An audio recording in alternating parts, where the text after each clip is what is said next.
Would you look at that? All is well in the universe. Caitlin Clark and Angel Reese slap hands. Crisis averted. Paige Bueckers involved there too. Kelsey Plum also loves seeing those four on the floor together. We'll get to that in a minute, but that was more like it for Team USA today. Just a better effort, more balanced, more fluid, all those. Look at that body language. Angel Reese making absolutely certain Caitlin Clark sees that hand. No more missed high fives. No more awkward moments caught on camera for the internet to dissect for 3 days straight. This is Team USA's third game in Puerto Rico, and something fundamental just shifted. But Angel Reese and Caitlin Clark actually had some nice sequences in this game together. Caitlin and Paige as well did too, especially later in the game when those two were on the court and sharing the court together. There was even a moment where Caitlin and Angel were about to check in together off the scorers table, as you can see. Because 24 hours earlier, this was the storyline nobody wanted. Angel and Caitlin on the same team, but the chemistry looking forced. The substitution patterns felt like someone was deliberately keeping them apart. Those hockey-style line changes where entire units came in and out together, that wasn't about strategy. That was about avoiding potential problems on national television. But today in Puerto Rico, head coach Nate Tibbetts scrapped that entire approach. Traditional substitutions, mixed lineups, and most importantly, Angel Reese playing the small ball five with Caitlin Clark, Paige Bueckers, and Kelsey Plum on the floor together. That's not just a lineup, that's a statement about where this team is heading toward 2028. At the tough mid-range scores, this is why she won Unrivaled 101. Look at that crossover, right?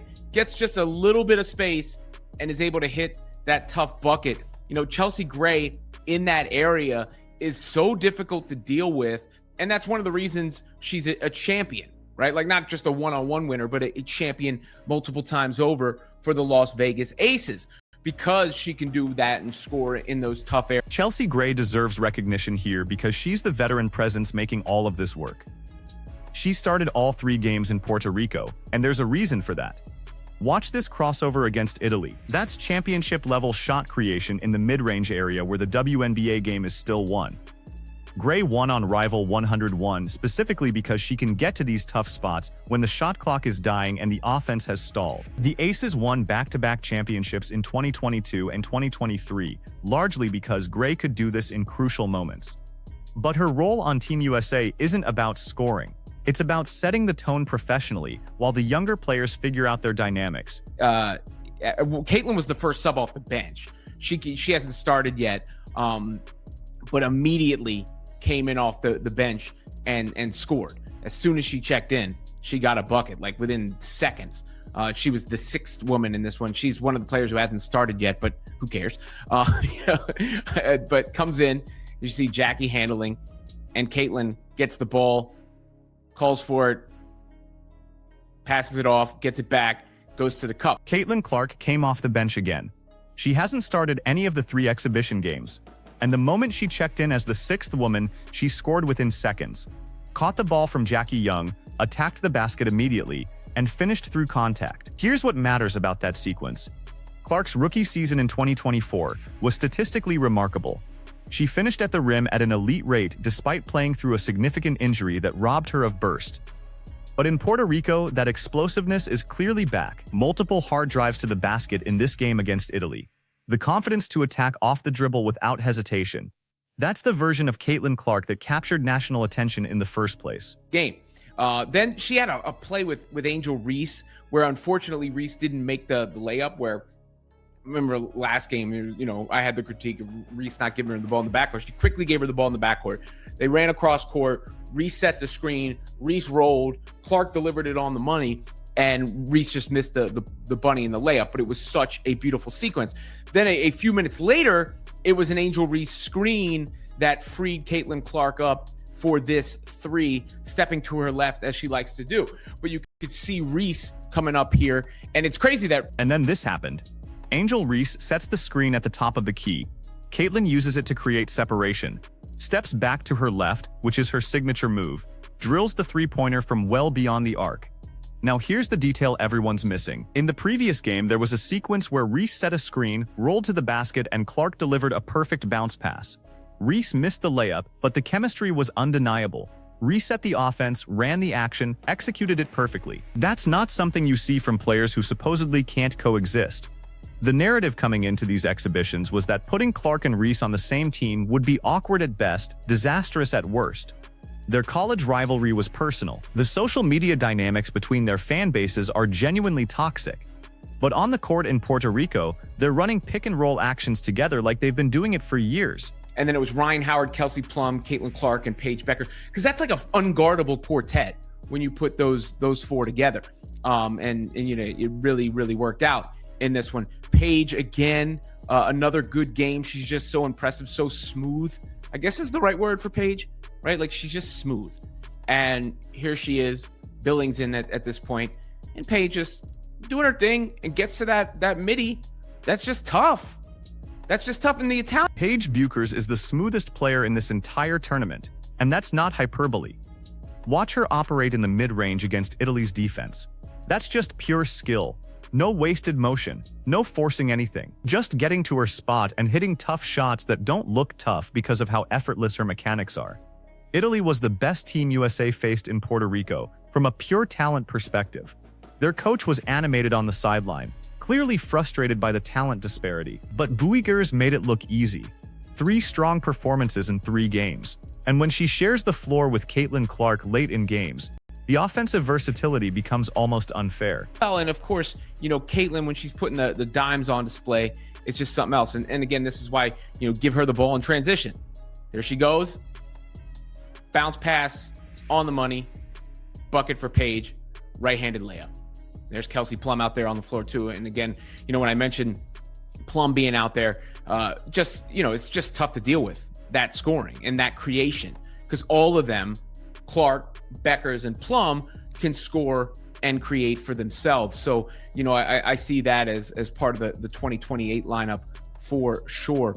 But this is the connection people wanted to see. Caitlin Clark in transition with the ball, which is where she's most dangerous.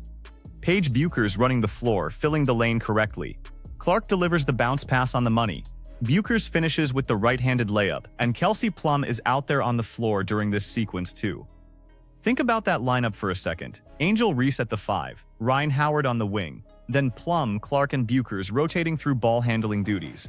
All 3 of them can score at 3 levels. All 3 can create for teammates. All 3 have legitimate range beyond the arc.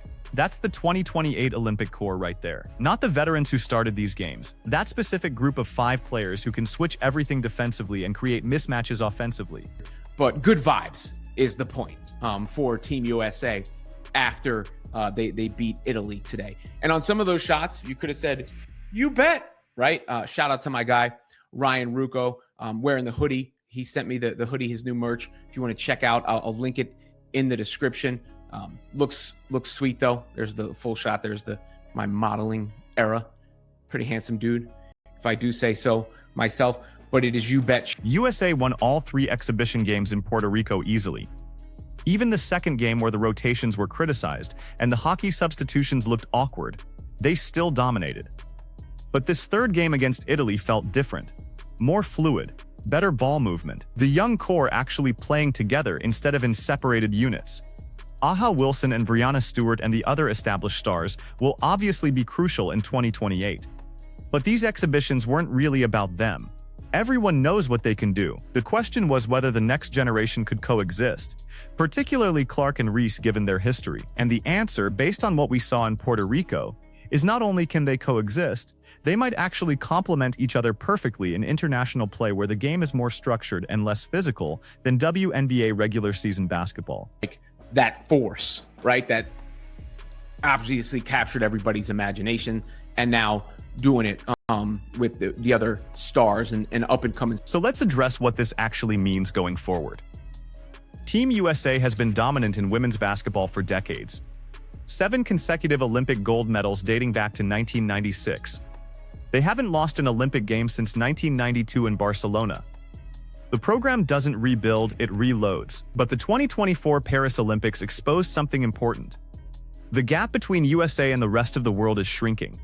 Not dramatically, but enough that close games in the knockout rounds are becoming more common. France pushed them. Australia has the talent to compete. Spain's development pipeline is producing elite players. The 2028 Olympics in Los Angeles will have massive pressure attached. Home country, sold-out arenas, expectations of dominance, and USA Basketball is clearly looking at this young core as the foundation.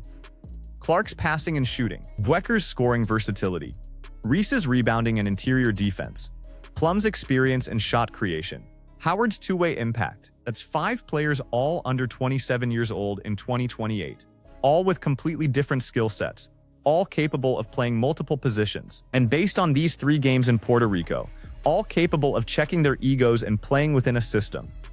Nate Tibbetts coached this exhibition series, and he made the crucial adjustment in Game 3. Stopped trying to manage personalities with substitution patterns. Just put the best players on the floor together and let them figure it out. And they did figure it out almost immediately. The Caitlin Clark and Angel Reese dynamic is going to be analyzed endlessly between now and 2028. Every interaction will be screenshotted. Every high five or lack thereof will trend on social media. Their fan bases will continue fighting in comment sections about who's better, who's more important, who deserves more credit.